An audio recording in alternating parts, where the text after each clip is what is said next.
Շնորհակալություն Արամ եղբայր, իրոք չհասցրեցիք կարոտել ձեզ, ճիշտն ասած երկու շաբաթ առաջ Զատիկին նորից այստեղ էի, որոշը հարցնում են կարող է ուշացել ես ինքնաթիռից մնացել ես, ոչ, այդ օրը հասցրեցինք, ուղղակի հիմա 2 օրով հետ եմ եկել, մենք Վահագնի գյուղում վաղը բացում ունենք մանկական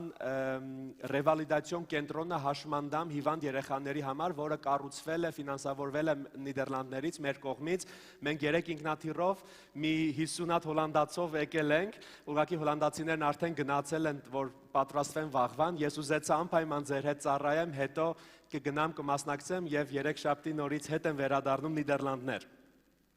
Բայց ուզեցա այս օրը ձեր հետ լինել, ուզեցա այսօր օրհնվել ձեր փառաբանությունով, իրոք ձեր թիմը հրաշալի է։ Ինձ թվում է, չգիտեմ, երկնքում քարոզիչներ հայ կլինեն թե ոչ, բայց փառաբանությունը հաստատ հայերն են անելու, որ երկինքը հավաքվեց, ուր գնացել եմ, ինչքան շրջել եմ, ինչքան լսել եմ, իմ համար իրոք այս երկրպագությունը, փառաբանությունը մեր հայ երաժիշտներով, հայ տաղանդներով, հայերեն լեզվով յուրահատուկ է, համոզված եմ երկնքում տեղ ենք ունենալու փառաբանության։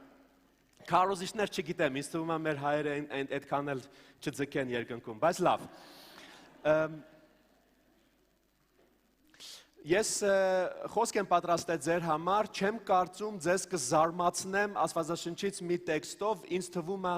շատերը տեղյակ են այս տեքստի մասին, կարդացել եք, լսել եք, միգուցե տասնյակ քարոզներ եք լսել, բայց փորձեմ այսօր մի ուրիշ մոտեցում։ Կկարդամ ես Մովսեսի ոնց Մովսեսը կանչվեց Ելք գրքի 3-րդ գլխից, բայց մինչ այդ մի հատ պատմություն պատմեմ, թե ինչի այս թեման եւ ինչի այս ձևի բացատրությունը այս տեքստի։ Ես աշխատում եմ հիվանդանոցում, մասնագիտության բժիշկ եմ եւ իմ հիմնական ինսպիրացիան նաեւ, որ խոսքը քարոզեմ, հավատացեք շատը գործից տեղն է տեղի ունենում, ինսպիրացիա եմ ստանում, ինչի, որովհետև այնտեղ ես շփվում եմ մարդկանց հետ, ովքեր կարիքի մեջ են, հրաշքների կարիք ունենք, եւ այդ հասարակությունը հետո շատ շփվում են անհավատների հետ, մուսուլմանների հետ, քրիստոնյաների հետ, եւ այդ տարբեր շփումները, հանդիպումները ինձ շատ ինսպիրացիա են տալիս, որ խոսքն էլ հասկանամ ու փորձեմ ձեզ այսօր մի քիչ ինսպիրացիա տալ։ Ուրեմն հերթապահություն էի անում ես մեր ընդունարանում եւ շատ ահավոր լիքներ ընդունարանը, մեր այդ սպասա սրահ եք ասում, լիքներ, ներսը սեյնակները լիքն էին, մի հատ ահավոր վիճակ։ Ես անկեղծ ասած ընդմիջում չէի արել, հաց չէի կերել, հերթապահությունս բավականին երկար էր, հոգնած էի, մի քիչ սենց չեմ կարծում շատ այդքան հաճելի էի այդ պահին, հա, սենց մի քիչ նյարդայնացած էի, մի խոսքով ուզում էի շուտ ըմպրծնեմ, տուն գնամ։ Երեկվա սմենս ավարտին էր մոտիկանում, որ պետք է հանձնեմ գիշերվա հերթապահությանը, երբ որ շտապօգնությունը մի մարդ բերեց սպասարան, որին նրան գտել էին դրսում, փողոցում, նա ընկած էր, մարդիկ զանգել էին շտապօգնություն, եկել էին, տեսել էին, որ նա բավականին ալկոհոլի ազդեցության տակ է, խմած է, դե մտածել են ինչ անենք, ոնց անենք, հետը չէին կարողացել շփվել, բերել էին հիվանդանոց։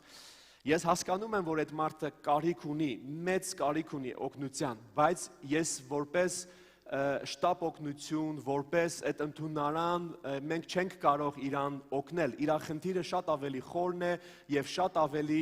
երկար, ոնց որ օգնության կարիք ինքը ունի։ Իմ համար դա շատ տհաճ պահ էր, հիմա այդ մարդուն է բերեցին, վերջի սեյնակը պետք է ստիպված տայի իրան, ասեցի լավ, շտապ օգնության թիմին, ասեցի տեղավորեք մի ձև, կմտածենք ինչ անենք։ Կներեք կարելի է իմ բարձրախոսը մի քիչ ցածրացնել, հիմա որ ես ավելի տաքանամ բարձր եմ խոսելու, ձեզ օգնացնեմ, մի քիչ ցածրացրեք էլի բարձրախոսս, հա, շնորհակալություն, էխոն էլ հանեք, թե չէ ոնց որ երկնքից են խոսում, լավ է։ Ուրեմն այս մարդուն տեղավորեցինք, լսում եք, չէ, ինձ էս լավ է, այս մարդուն տեղավորեցինք, դե իմ համար ես սիրում եմ մի քիչ արուն, դուք այստեղ կան մարդիկ, որ սիրում են արուն, կոտրվածքներ, ծուռ, ձեռքու ոտքեր, չէ՞, դա ինձ ձգում է, Արամը եղբայրս վիրաբույժ է, ինքն է գիտի ինչի մասին եմ խոսում։ Մենք սիրում ենք դա, ինչի, որովհետև ես կարող եմ մտնել սենյակ, շատ արագ օգնել այդ մարդուն։ Ասենք արունա ցպնում, բռնեմ, կարեմ, դզեմ, փչեմ, էդի սիրում եմ, հեշտ է։ Բայց այն մարդը, որը ալկոհոլի խնդիր ունի, հարբեցող է, իր այդ պետքա նստես, խոսես, հավես չկա։ Մի խոսքով, ես վազեցի այն սենյակները, որտեղ որ արունա ցպնում, ծուր կոտրվածքներ եւ այլն։ Մեկ էլ ավարտը, որ եկավ, արդեն պետք է հերթապահությունս հանձնեմ, հիշեցի, որ այն հիվանդը դեռ պարկած է, իմ հերթապահության ժամանակ են ներս բերել, ասեցի լավ, գիշերվա թիմին չհոգնեցնեմ, գնացի այդ մարդու մոտ կողքը նստեցի, արդեն մի քիչ եղացել էր, այրան անալիզների պատասխանները եկել էին, նա բժշկական խնդիր չուներ, նստեցի կողքը, ասեցի, ինչ կարող եմ անել ձեր համար։ Ասեց կներեք, եթե հնարավոր է թողեք այստեղ գիշերեմ, առավոտ կգնամ։ Ինչքան էլ ես ուզում եմ իրան օգնել, անհնար է ընդունարանում, շտապօգնության, գիշերելու տեղ մենք չի պատրաստված դրա համար, իսկ արդեն հիվանդանոցի պալատներում էլ տեղ չունեինք, իրոք լրիվ մահճակալները զբաղված էին։ Ես ուզենայի էլ իրան օգնել, չէի կարողանալու։ Ասեցի կներեք, բայց ոչ, այդ մի բանը չեմ կարող անել ձեր համար։ Ասեցի պետքա տուն գնաք, ուզեք չուզեք, պետքա դուրս գաք։ Ինքը չէր ուզում դուրս գար, ասեց, բայց ո՞նց եմ տուն գնալու, որտեվ արդեն գիշերվա ժամ էր եւ մեր մոտ ի տարբերություն էստեղի տաքսիները ահա որ թանկ են, հասարակական տրանսպորտ այս ժամին չկար, ինքը ասեց տաքսիներն էլ իրան չէին վերցնում, որովհետև ինքը պարտքեր ուներ, ասեց ո՞նց եմ քայլելու, կողքի քաղաքում էր ապրում, գիշերը պետքա ոտքով տուն գնար։ Մեր բուժքույրը ասեց, մեր խնդիրը չի, կներեք, բայց իրոք մեր խնդիրը չի, դուրս եկեք հիվանդանոցից, ոնց ուզում եք, գնացեք, հասեք տուն։ Երբ ես վերադարձա համակարգիչի մոտ, որ գրեմ այս էպիկրիզը, այս մեր խոսակցությունը եւ իմ եզրակացությունս, նստած հիմա գրում եմ, բուժքույրը հարցնում է, ինչ անենք, ուզում եք անվտանգության ծառայողներին կանչեն, որ իրան հեռացնեն հիվանդանոցից, ես գրում եմ ու այդ պահին ձայն լսեցի։ Զգացի ներսումս ձայն, որ ասեց, ինչի դու չես տանում իրան տուն։ Նայեցի ձախ, նայեցի աջ,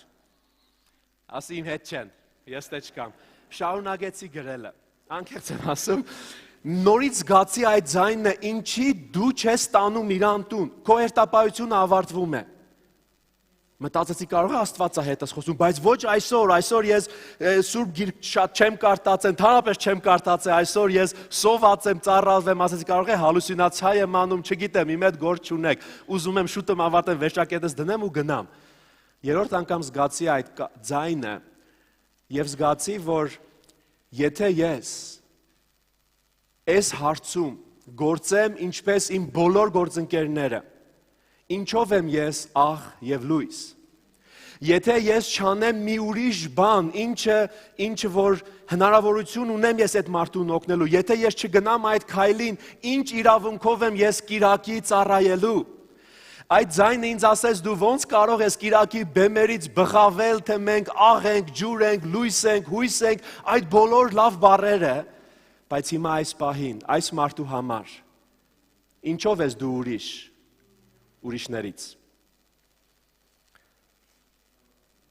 Իրոք տեղիցս բարձրացա, ասեցի գնամ մի հատ այդ մարդու լավ նայեմ որտեղ է ապրում, ինչ անեմ, մոտիկացա սեյնակին, բուժքույրը եկավ, ասեց ինչ ենք անում, գոր հեռացնում ենք, զանգեմ, ասեցի ոչ, ես կտանեմ իրան իմ հետ։ Բուժքույրը զարմացած ինձ նայեց, հիվանդին նայեց հեռու սեյնակում, ապակիով դրանից երևում էր, ասեց համոզված ես գոր, որովհետև այդ մարդը իր այդ կարգավիճակով խմած, հարբած, սիրտը հետ էր տվել, շորերը կեղտոտ, վրայից հոտ էր գալիս, տհաճ մի վիճակ։ Ասեցի Տեր Աստված, իմ գեղեցիկ մեքենան տեսել եք։ Ոնց եմ ես մարդուն ես տեղավորելու իմ կոժից այդ գեղեցիկ հարմարավետ մեքենան։ Ասի լավ էլի Հիսուս, եթե հետ եք գալու, հիմա եկեք, լավ վախնա, պրծնեմ ես դրությունից։ Չէ, իրոք, ասեցի ոնց եմ լավ էտի անելու, լավ, գաղափար եկավ։ Մեր ընդունարանի կողքը մեր վիրահատության բաժինն է, որտեղ մենք ունենք այդ բոլոր շորերը, որը հագնում են աշխատողները, վիրաբույժները,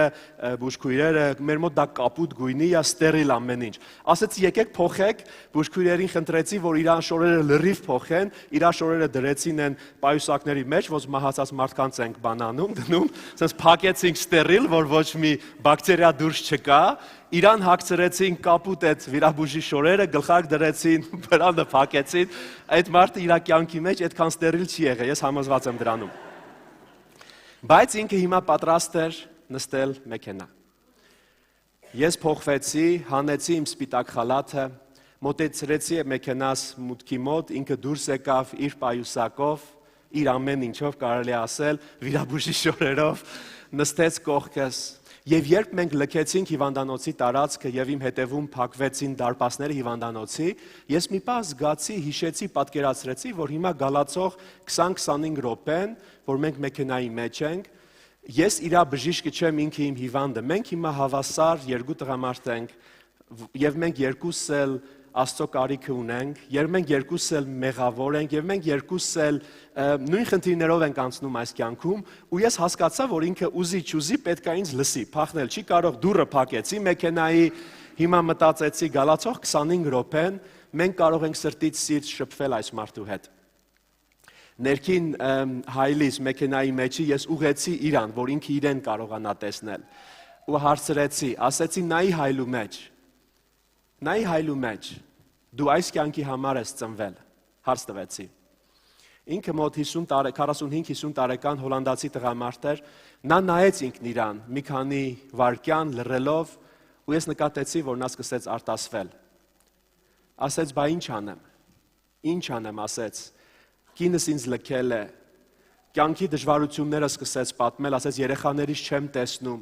ֆինանսական մեծ խնդիրներ ունեմ, ինչ անեմ, եթե ոչ ես ինքս ինձ թմրացնեմ, որպեսզի չզգամ դառը իրականությունը։ Սա մի փախուստ է, սա մի փորձ է, որ դուրս գամ իրականության այդ զգացմունքից։ Բոլորը ինձ լքել են, բա ինչ անեմ։ Այդ պահին, երբ նա ասեց բոլորը ինձ լքել են, ես պատասխանեցի, ոչ բոլորը։ Ասեցի երկնքում կա Աստված, արարիչ, եւ նա ճանաչում է ձեզ, եւ նա ձեզ երբեք չի լքի։ Եվ հարցրեցի, իսկ դուք հավատքի հետ ինչ-որ մի կապ ունեք, ասեց ոչ, անկեղծ ասած ծնողներս, իրանք հոլանդացին լինելով, բայց ասեց ծնողներս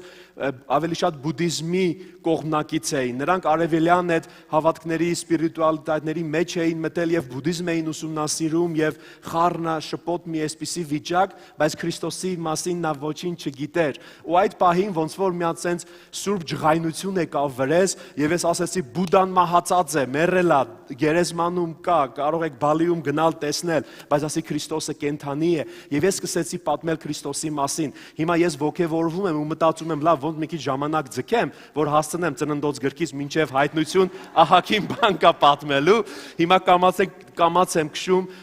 այդ լույսերի տակ, որ կանաչ էր, կանգնում եմ, կարմիրա կանգնում եմ, այդ ոնց են ասում, կալցևոները, այսպես ասած, երկու կռուկ եմ պտտվում, որ մի քիչ ժամանակ ձգեմ, բայց եթե մարդ մի քիչ խմած է, չարժի դա անել, որովհետև սիրտը խառնում է, ասեցի դա լավ գաղափար չի, մի խոսքով ժամանակ ձգելով կամաց, ասեց ինքը դեռ տուն ուներ, կողքի քաղաքում ասեց ինձ տուն տար, շատ շնորհակալ կլինեմ, մի խոսքով հասանք իր տան առաջ, հիմա գիշեր է, փողոցներում մարդ չկա, կանգնած ենք այնտեղ ես եւ ինքը, եթե հարևանները տեսնեին, նա ինքը վիրաբույժի շորերով եկել է, ասել է սրան ինչ ա եղել, բայց գիտեք այդ պահին մի հատ լռություն էր մեքենայի մեջ։ Կարծես նա չէր ուզում իջնել մեքենայից։ Երևի 1-2 րոպե զուտ լռություն էր, կանգնած ենք, ոչ մեկս չենք խոսում, եւ նա ինքն իրենից ասեց. Սովորեցրուր ինձ աղոթել։ Բառացի իրա բառերն են, ասեց leer my bidden, հոլանդերեն leer my bidden, սովորեցրու ինձ աղոթել։ Ոնց որ աշակերտներից մեկը լիներ աստվածաշնչյան։ Եվ ես ձեռքս դրեցի իր ուսին եւ սկսեցինք աղոթել մեքենայի մեջ։ Նորից արցունքներ եւ իրոք այդ պահին կարծես երկինքն ու երկիրը իրար հատեցին։ Այդ պահին կարծես մի այնպիսի սուրբ ներկայություն եկավ, որը անկեղծ ասած շատ դեպքերում ես նույնիսկ եկեղեցու պատերի մեջ էլ չեմ հանդիպում։ Բայց սա դրսում էր, մեքենայի մեջ, անծանոթ քաղաքում։ Եվ ես իրոք տեսա, որ Աստծո հոգին եւ Տիրոջ սերը այս մարդու հետ աշխատում է, որովհետև նա կարիքավոր է։ Հետո նրան ես խորհուրդ տվեցի տեղի եկեղեցուն, ուղեկցեցի եւ շարունակեցի ճանապարհը դեպի իմ տուն։ Մեքենայի մեջ ներսի հայլին շուրջ տվեցի ես իմ վրա,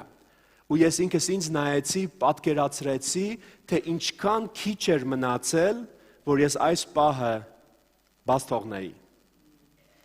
Ինչքան մոտիկ էի ես այս պահը բաց թողնելուն, Տերը մտածել էր, տվել էր այս հնարավորությունը, բայց ես չէի ուզում, ես պատրաստ չէի, ինչի, որովհետև հարմար չէր։ Եվ ինչպես Անին որ ասեց հայտարարությունների ժամանակ, մենք շատ դեպքերում ընտրում ենք հարմարավետ, այսպես կոմֆորտաբլ կյանքը, հա, մենք չենք ուզում անհանգստանանք, չենք ուզում ժամանակներս վատնենք, չենք ուզում այդպիսի մեկին մեր գեղեցիկ մեքենան նստացնենք։ Այդ մարդկային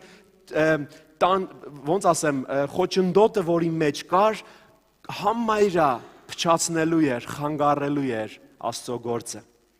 Եվ ես հասկացա, որ Տիրոջը մենք շատ դեպքերում հանդիպում ենք մեր սահմաններից դուրս, մեր հարմարավետ կյանքից դուրս։ Շատ դեպքերում մենք պետք է պատրաստ լինենք ավելի գնալ, քան մեզանից սպասում են մարդիկ։ Ինձ պետք չէր այս հիվանդին տուն տանել, դրա համար ինձ ոչ վճարում էին, ոչ գովասանագիր էին տալիս, ոչ մի բան։ Եվ հաջորդ օրը ասում էին գործընկերներս, լսել ենք, բոլորը խոսում էին արդեն դրա մասին, ինչի ես արել, պետք չէր։ Ասում եմ, գիտեմ, որ պետք չէր։ Բայց եթե մենք մենակ անենք այն, ինչ պետք է, ինչու մենք ավելին աշխարհից։ Եթե մենք անենք միայն այն մինիմալը, ինչը որ մեզանից սպասում են,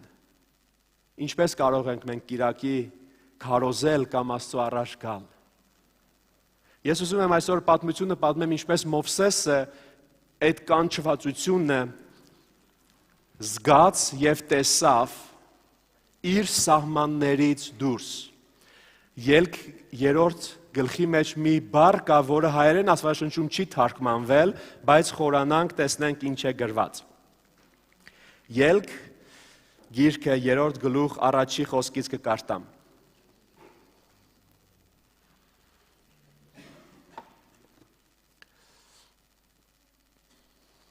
Մովսեսը արածեցնում էր իր աներոջ Եթրո ենք մենք ասում հատուկել, իր աներոջ Եթրոյի ոչխարները։ Նա ոչխարները տարավ անապատ ու հասավ Աստծո լեռը, Քորեբ։ Տիրոջ հրեշտակը նրան ասաց. մորենու միջից կրակի բոցով։ Կներեք, Տիրոջ հրեշտակը երևաց նրան մորենու միջից կրակի բոցով։ Մովսեսը տեսնում էր, որ մորենին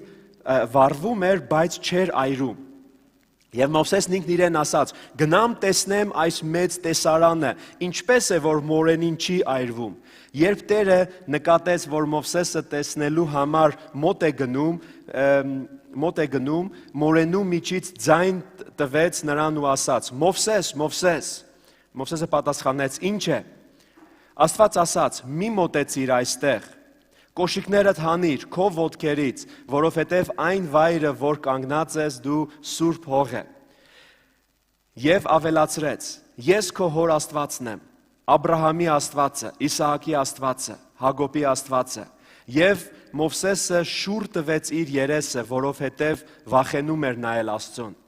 Տերն ասաց Մովսեսին. ես ականատես եղա Եգիպտոսում գտնվող իմ ժողովրդի կրած տառապանքներին։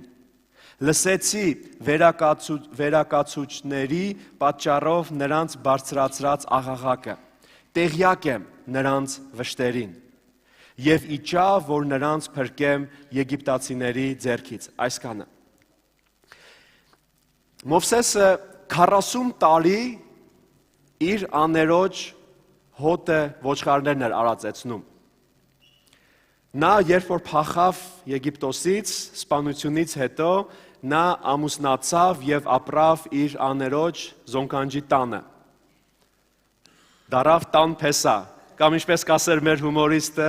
տնն փեսա, կոյրուն տնն փեսա, գիտեք չէ՞ մեր տնն փեսա սերիալը։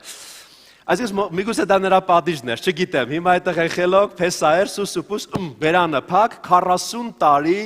անապատում աներոջ հոտը գառներն էր արածացնում։ 40 տարի ամեն օր երևի նույն վայրում, որը իրանց ոչխարների այդ տարածքներ։ Բայց այդ օրը, երբ որ մենք ուսումնասիրում ենք բուն տեքստը, մի բառ կա, որը հայերենում չի թարգմանվել, բայց ուրիշ աստվածաշնչերը ունեն գրված, այդ օրը գրված է նա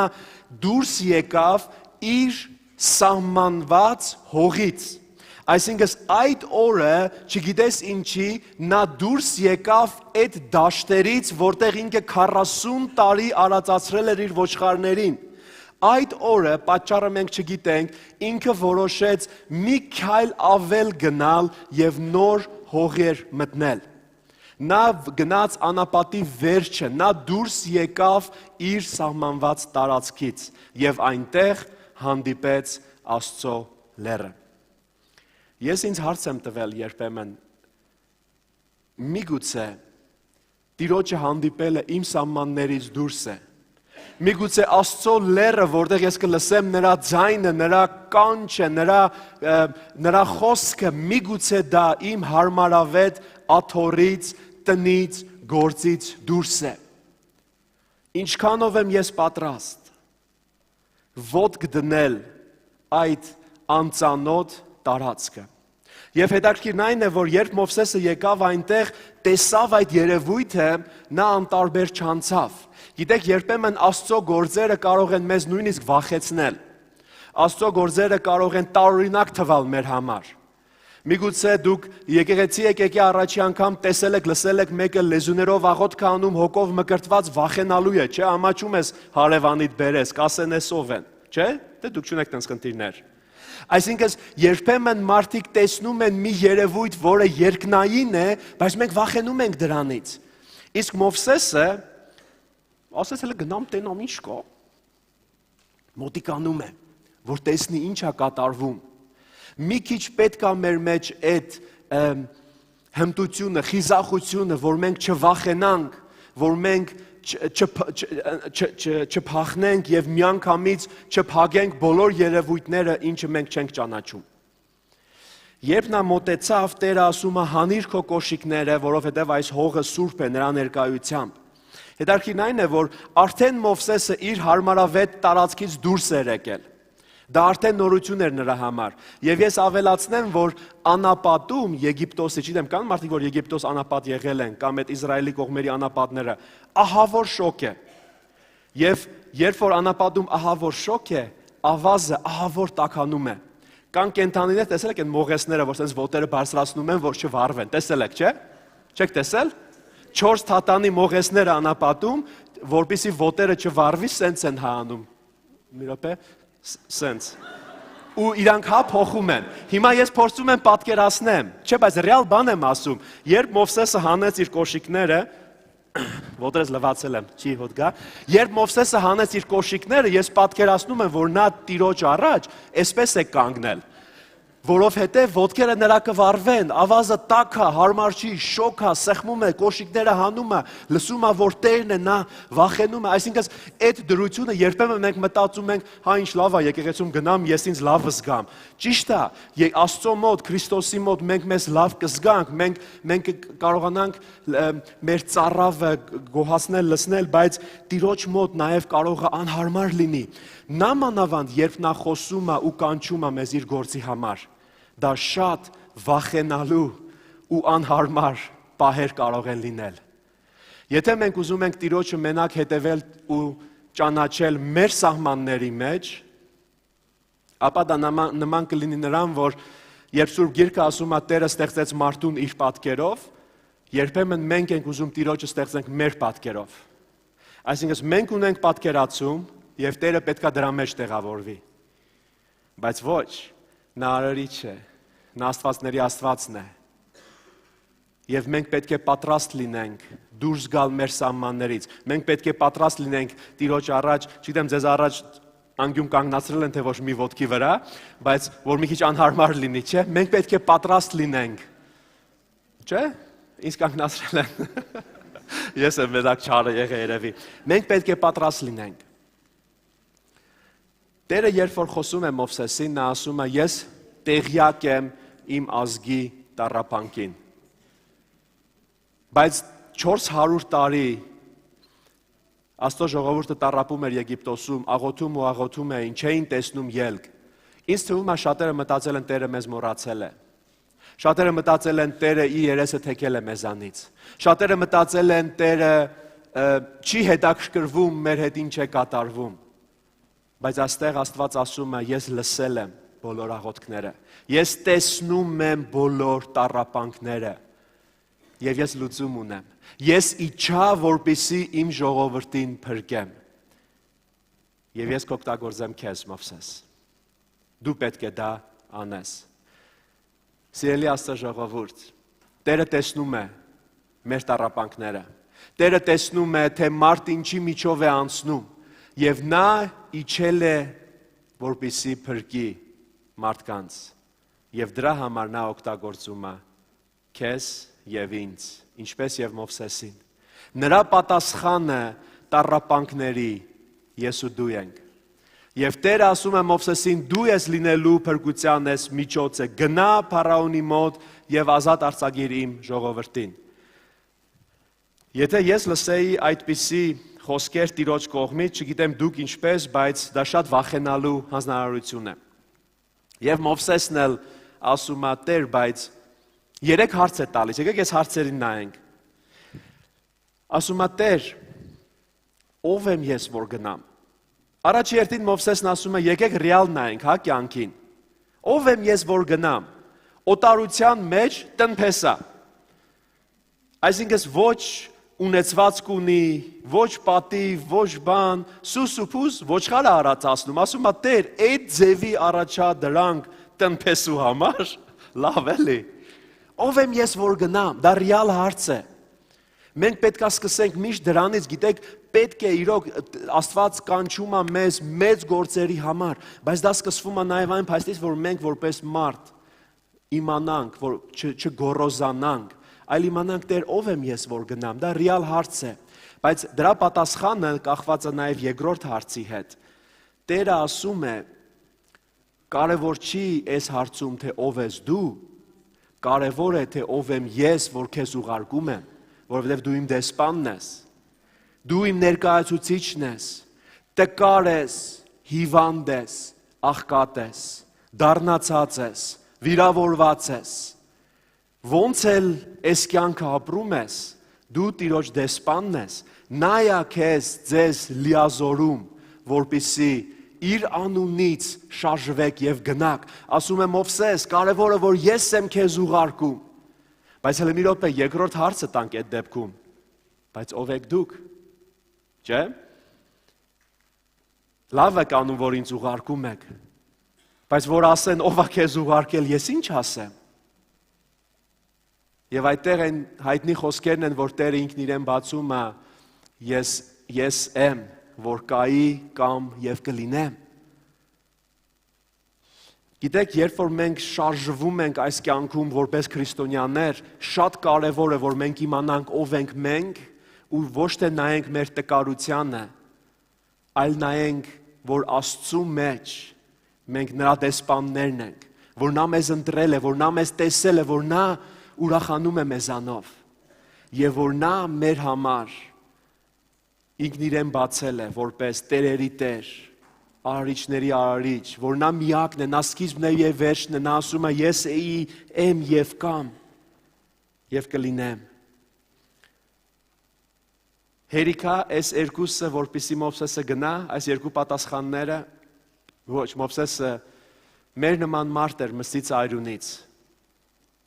Ասում է Տեր, ինչ կլինի, ես չգնամ, էլի։ Ես չեմ կարող։ Ես չեմ կարող։ Եվ այդ ժամանակ Տերը ասում է, լավ, քեզ կտամ օգնական, Ահարոնին, եղբորդ հետդ տար։ Ու հետաքրքիրն այն է, որ Տերը մեզ որ կանչում է, որ իր եկեղեցին կառուցենք, լինենք, այս աշխարհի հույսը լինենք, այս աշխարհի լույսը լինենք, աղը լինենք, երբ որ Տերը մեզ հանձնարարություններ է տալիս, նա միշտ ասում է. Դու իմ սիրելի զավակն ես։ Ես քո Աստվածն եմ, արարիչների արարիչը, եւ դու մենակ չես։ Շուրջդ նայի, քուր եղբայրներիդ քեզ տալիս եմ, որ դուք միասին կատարեք հանձնարարությունը, ծառայեք Տիրոջը։ Ես շատ մարդկանց հետ եմ խոսում, ովքեր ասում են, ես հավատում եմ Տիրոջը, բայց եկեղեցու հետ սեր չունեմ, չեմ գնում, պետք չի, չեմ մասնակցում, ես իմ համար տանը իմ հավատքը։ Ես հասկանում եմ նրանք դա ինչու են ասում, բայց այդպես չի մտածել Տերը։ Նա մեզ տվել է քույրեր, եղբայրներ, նա մեզ տվել է ընտանիք, որովհետև մենակ այս գործը անհնար է անել։ Անհնար է կրակը վառը պահել մենակ։ Անհնար է մենակ այս ճանապարհը անցնել։ Մեզ պետք են Ահարոններ, մեզ պետք են քույրեր եւ եղբայրներ, որ երբ մեկը տկարանա, մյուսը բարձրացնի։ Դրա համար է նա հիմնել է եկեղեցին։ Քրիստոնեությունը մի անձի հավատք չի։ Նա եկեղեցի կամեցել է, նա եկեղեցուն որպես իր հարս ընտրել է։ Եվ նույն ձևի, ինչպես Տերը այս պատմության մեջ Մովսեսին է կանչում, որ ժողովրդին փրկի ստրուգությունից բերի լույս, նույն ձևի Քրիստոսն է աշակերտներին կանչում եւ ուղարկում։ Գիտեք, երբ որ նա Պետրոսին ասում է, հետևիր ինձ, Պետրոսն ասում է, ով եմ ես, մեղավոր մարդ, գնայի հեռու ինձանից։ Նույն տանջանքը, բայց դա սկիզբն է, դա ապաշխարությունն է, որ մենք հասկանանք, ես ինքս ինձանից հասարակ ձկնորս եմ։ Ես չեմ կարող դա անեմ։ Բայց Քրիստոսն ասում է, ես քո հետ եմ։ Ես եմ քեզ ուժ տալիս։ Եվ նա աշակերտներին ուղարկում է 2-2, չէ՞, կարդում ենք 12-ը, 72-ը, եւ նա աշակերտներին միշտ ուղարկում է իրար հետ։ Քույրեր, եղբայրներ եւ եկեղեցին շատանում է։ Հիմա նույն ձևի դուք որպես եկեղեցի, մենք որպես եկեղեցի կանչված ենք, որ հասկանանք մի բան։ Տերը լսում է մեր աղոթքները, գիտի մեր տառապանքները, գիտի մեր կորուստները, մեր արցունքները նա տեսել է եւ նրա մոտ հայտնի են։ Նրա ձեռքը կարճ չի, որ հասնի մեզ։ Եվ Տերը լուծում է տվել։ Քրիստոսը իջել է, ասում է, ես իջա, որ փրկեմ իմ ժողովրդին։ Քրիստոսը իջել է, եկել է, որ փրկի մեզ, բոլորիս։ Եվ դրա համար նա օգտագործում է քույրեր, եղբայրներ, մեզ որպես եկեղեցի։ Եւ նույնիսկ եթե դուք ինքներդ այս պահին ասում եք իմ բեռս ահավոր մեծ է, դա խոչընդոտ չի, դա խնդիր չի Տիրոջ ծառա եւ զավակ լինելու համար։ Դա խնդիր չէր Մովսեսի համար։ Իր վրա կար մեծ բեռ, սպանություն, փախստական էր, փախել էր, մի խոսքով շատ խառը վիճակ էր։ Բայց դա խնդիր չէր Տիրոջ համար, որ ուղարկի հենց Մովսեսին։ Հիմա այսօր Տերը նույն ձևի քեզ եւ ինձ կանչում է, կոչ է անում։ Ինչքանով ենք մենք պատրաստ մեր կողքինի համար գնալ սահմաններից դուրս երբեմն, մեր անապատից դուրս գալ, մեր ճանաչած հողերը, որտեղ մենք մեր գառներին ենք արածացնում, դրանից դուրս գալ, որպեսզի մեկի համար փրկության պատճառ դառնալ, որպեսզի մեկին վկայել, բերել ապաշխարության, ցույց տալ մեր կյանքը, ոչ թե գոռոզանալով, թե Տերը իմ հետ է, այլ ես ընկած էի եւ նա բարձրացրեց ինձ։ Ես մեղավոր էի եւ նա ներեց իմ մեղքերը։ Մենք որպես եկեղեցի պետք է աղոթքով վերցնենք այս պատասխանատվությունը եւ Տիրոջ ասենք, այո Տեր, ինձ ուղարկիր։ Այո Տեր, ես պատրաստ եմ գնալ եւ Փարաոնի մոտ խնդրել իմ ազգի փրկությունը։ Ես պատրաստ եմ պայքարել բոլոր մարդկանց համար, ով քո կարիքը ունեն, քո անունը դեռ չգիտեն, քեզ չեն ճանաչում, դեռ չեն ապաշխարել։ Ես պատրաստ եմ նույնիսկ դրա համար մի անհարմար պահերի միջով անցնել։ Օրինակ ձեր աղոթքաժողով առավոտվա 7-ին բավականին անհարմար ժամ է, ասեմ, ճիշտ է։ Բայց գիտեք, այդպիսի տեղերում դժվարությունների մեջ մենք Տիրոջն ենք հանդիպում։ Այդպիսի քայլերի մեջ երկինքը եւ երկիրը իրար են կպնում։ Պետք չի ձգտել հարմարավետ լյուքս կյանք։ Ճիշտ է, դա լավ է, մարդունն է, բայց մեր հոգին մահանում է այդ պայմաններում։ Մեր հոգին մահանում է, որովհետև հոգին պարապում է, երբ մենք դժվարություններ ենք հաղթահարում։ Իսկ երբ որ մենք չենք մարզվում հոգեպես, մենք թույլանում ենք, ծույլանում ենք։ Դրա համար այս կյանքը իր բոլոր դառը իրականություններով մենք պետք է հաղթահարենք իմանալով ով եմ ես Տեր, բայց դու իմ հետ ես, ով ես դու Տեր, դու արարիչն ես, դու Աստվածն ես, դու երկինքի եւ երկրի ստեղծողն ես,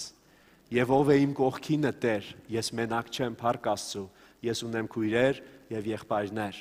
եւ մենք կվստահենք իրար, մենք իրար հետ այս ճանապարհը կանցնենք։ Գիտեք, ես շատ ավարտեմ մի փոքր պատմությունով նոր հիշեցի, ես շատ ուրախ եմ եւ օրհնված եմ, որ Նիդերլանդներում, երբ իմ ծնողները գնացին, պատմել եմ այս պատմությունը, ես փոքր էի, ես Նիդերլանդներում եմ դպրոց գնացել, կրթվել, դրա համար էլ հայերեն կարդալս մի քիչ դժվարանում եմ հին բարբառով, բայց ես մի շատ հետաքրքիր բան տեսա հոլանդացիների մեջ, որ իրանք, տես մեր մոտ այստեղ որ մարդիկ հիմա հյուրանոցում է, որ երեք եկա, որ լսում են Հոլանդիայից եմ, մտածում են, թե մեր մոտ բոլորը թմրամոլ են, անբարոյական են, Եվրոպան կործանված է, դա է առաջի բանը, որ ասում են։ Ու ինչ լավ է, որ մենք շատ բարոյական արժեքներ ունենք, իսկ դուք փդում եք Եվրոպայում։ Դա ընդհանուր գաղափար է, չէ՞։ Դե սխալ բան եմ ասում։ Չէ։ Ընդհանրապես այդպես է խոսում։ Բայց դեք հետաքրքիրը որն է, որ Հոլանդիայի հավատացյալները, ընդհանրապես հոլանդացիները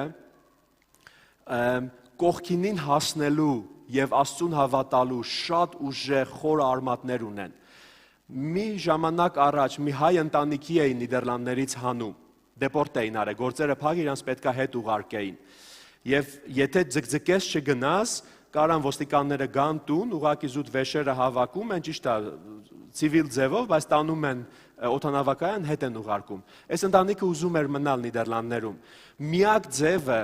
որ ոստիկանները իրավունք չունեն մտնել այս մարդկանց տանելու, դա օրենքով պաշտպանված է եկեղեցական արարողությունը։ Եթե եկեղեցական ծառայություն է գնում, իրավապահ մարմինները իրավունք չունեն ներխուժեն ձերբակալելու համար, օրենքով պաշտպանված է։ Եվ հոլանդացիները մի բան մտածեցին, ասեցին մենք օրը 24 ժամ, շաբաթը 7 օր պաշտամունք կանենք ձեր մոտ։ Եվ իրանք ամբողջ երկրով թիմ կազմեցին, օրագիր կազմեցին, մարդիկ գրանցվեցին եւ ամիսներ շարունակ անդադար երգեցին, քարոզեցին 4 հոգով, 5 հոգով, 10 հոգով, 20 հոգով եւ այդ շղթան չդադարեց ամիսներ շարունակ, տարիներ շարունակ, մինչ երբ նախարարը որոշում կայացրեց այս ընտանիքին ապլոյիրավունք տա։ Դա արեցին հոլանդացիք, օտար ազգի համար, հայերի համար։ Դա չարեց մեր եկեղեցին, կներեք, հայ առաքելական եկեղեցին չարեց դա, արեց հոլանդական բողոքական եկեղեցին։ Ինչի, որովհետև իրանք խորը արմատներ են գցել, որ մենք աղ ենք, մենք լույս ենք։ Եվ եթե կարողանանք ինչ-որ մի ձև, փրկենք մեկին, օգնենք մեկին, մենք անհարմար բաներ կանենք։ Իրանք չեն ուզում պաղկվեն իրանց լյուքս եւ հարմարավետ կյանքի հետևում, այլ գիշեր ցերեկ կծառայենք, որպեսզի մի ընտանիք օգնենք։ Եկեք ինչ-որ մի բան սովորենք այս ազգերից եւ ինչ-որ մի ձև մենք էլ նվիրվենք Աստծո խոսքին եւ պատրաստակամություն հայտնենք, ասենք Տեր, ես պատրաստ եմ։ Գիշեր ցերեկ, թող հարմար չլինի, թող տանջվեմ, թող մարմինս հոգնի, բայց հոգիս լուսավորվի։ Թող մարմինս ցավ զգա, բայց հոգուս խորքում մի ճիչ ու աղաղակ լինի ուրախության, որովհետև մենք գիտենք, որ քո գործը Տեր սուրբ է եւ պետք է կատարենք։ Եկեք աղոթենք։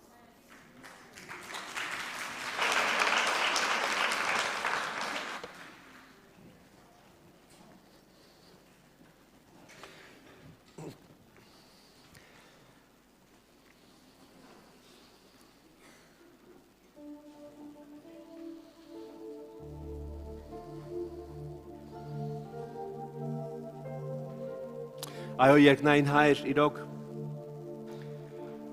մենք ոտքի ենք կանգնում Տեր ու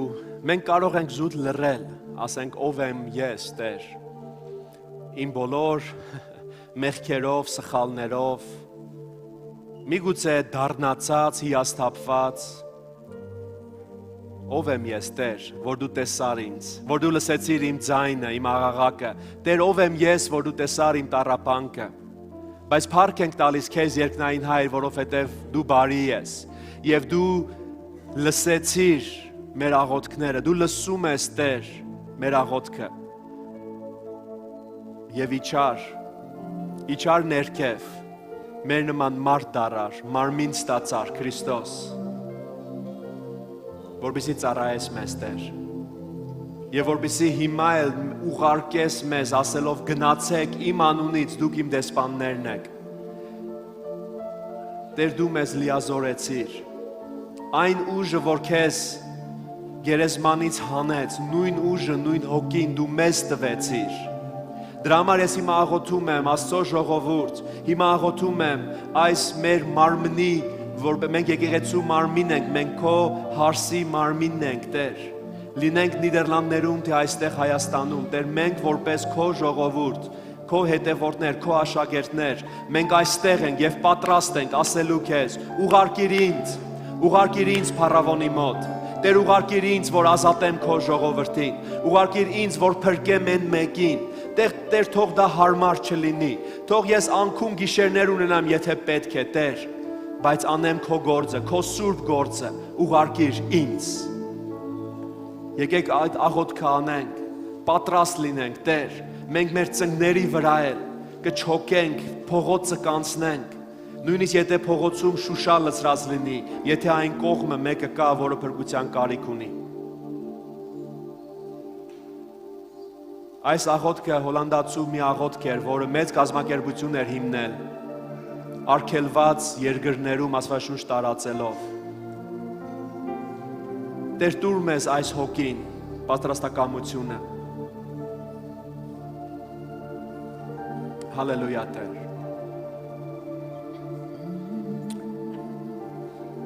Լսիր մեր աղոթքները, Հայրի։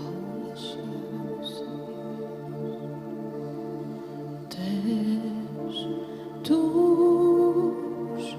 ինձ այն հոգի, որով Հայր Աստծուն հնազանդվեցիր, Տեր, դուր ինձ այն հոգի, որով դեպի խաչ դու գնացիր, ես ինչպես անեմ, որ քեզ նմանվեմ, ով Հիսուս Քրիստոս իմ Տեր,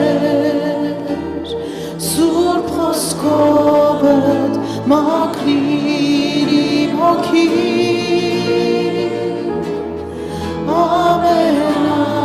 ամենակարող Տեր, դուր ինձ այն հոգին, որով հոգիներ դու շահեցիր, Տեր, դուր ինձ այն հոգին, որով աշխարհին դու հաղթեցիր, ես ինչպես անեմ, որ քեզ նմանվեմ, ով Հիսուս Քրիստոս իմ Տեր, սուրբ խոսքովդ մաքրիր իմ հոգին,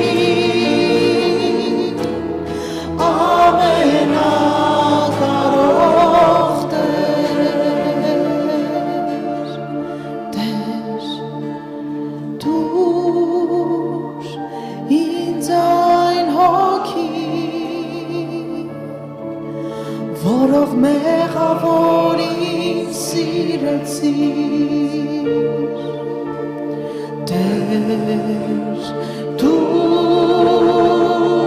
ինձ այն հոգին, որով մարդկությանը ներեցիր,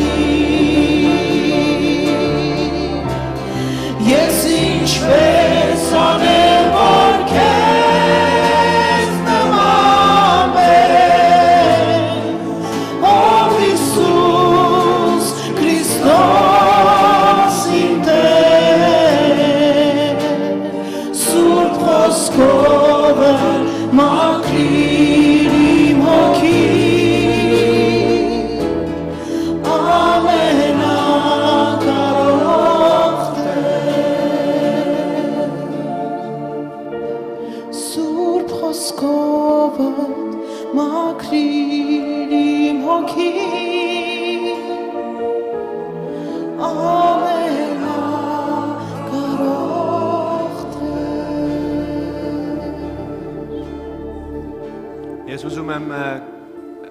կոչ անել, բայց առաջ չեմ կանչի աղոթքի համար մի ուրիշ բան եմ ուզում անել, ճիշտ ասած չէի պատրաստվել, բայց զուտ սիմվոլիկ քայլ։ Գիտեք, եթե ուզում եմ կոչ անեմ, որ մենք նորից ու նորից ընտրություն կատարենք, ասելով Տեր, ինչպես երկնել ասեց Տեր Մովսեսի նման, թող մեր հարմարավետ կյանքից դուրս կանչիր մեզ, մենք պատրաստ ենք, եւ մենք չնայենք մեր բերին, մեր հոգնածությանը, մեր տառապանքներին, ասել Տեր, իմ տառապանքների մեջ ես ուզում եմ քեզ մեծարեմ իմ գործերով ու խոսքով։ Եվ եթե դուք ուզում եք այդ քայլը անել, հա, այդ նվիրվածությունը նորից անել, այդ ուխտը նորից Տիրոջ հետ անել, ուզում եմ ձեզ խնդրեմ, ձեր տեղերում հանեք ձեր կոշիկները, որպես սիմվոլ, պետք չի բոլորն անել։ Եթե մտածում ես իմ համար ասա, ես Մովսեսի նման, մի կամաչեք, եթե ձեր նասկին նույնիսկ ծակված է, ոչինչ, կներենք այսօր։ Բայց մենք քայլ անենք, ասելով Տեր, մեր հարմարություններից մենք դուրս պատրաստ ենք գալու։ Թող մենք որպես եկեղեցի տանջանքի միջոցով փրկենք ընկածներին, ինչպես ես իմ հիվանդին տարատուն եւ երկինքն ու երկիրը հանդիպեցին իրար, ես աղոթում եմ, որ ձեր կյանքում էլ այդ պահերը շատանան։ Եկեղեցու պատերից դուրս, որ դուք տեսնեք Տիրոջ գործը, ձեռքը, հրաշքները, ներկայությունը եւ հոգին։ Տեր, դու տեսնում ես այն բոլոր մարդկանց, ով հանեց իր կոշիկները։ Տեր, թող սա մեր մի փոքր սիմվոլիկ քայլը լինի, մեր սրտի փափագը, որ ուզում ենք հետևել քեզ։ Ուղարկիր ինձ, Տեր, եւ քույրեր, եղբայրներ, եկեք, եթե մենք գոլ ենք դարել, հա, ոչ տաք ենք, ոչ սառն ենք, ներողություն խնդրենք Տիրոջից։ Եթե մենք մեր ժամանակը մատնում ենք շատ աշխարհի բաների վրա եւ քիչ ժամանակ ունենք Տիրոջ գործի համար, ներողություն խնդրենք Տիրոջից եւ ասենք Տեր, իմ ժամանակը, իմ սիրտը, սրտի փափակը, իմ նպատակը դու ես Հիսուս Քրիստոս։ Ուղարկիր ինձ, Տեր, թող նույնիսկ եթե տանջվեմ քո համար, Տեր, դա էլ է իմ համար մեծ բան, տանջվել Տեր քո համար։ Եկեք օրհնված։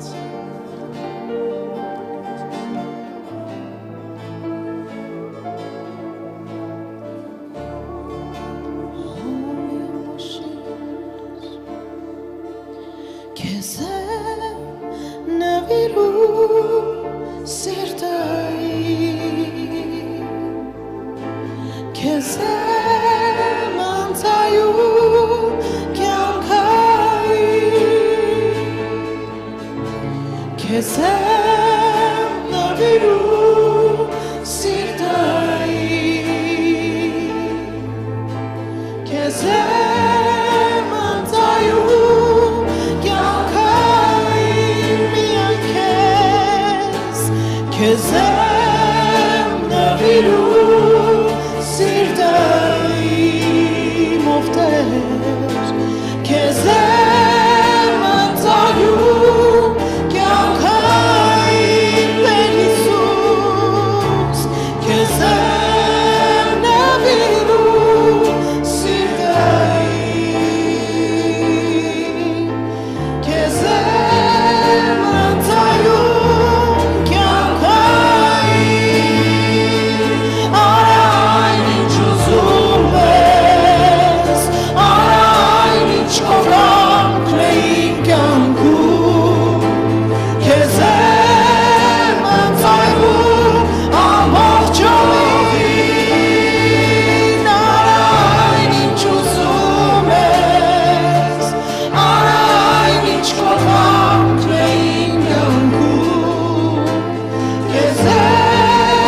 անցայում ամբողջովին, քեզ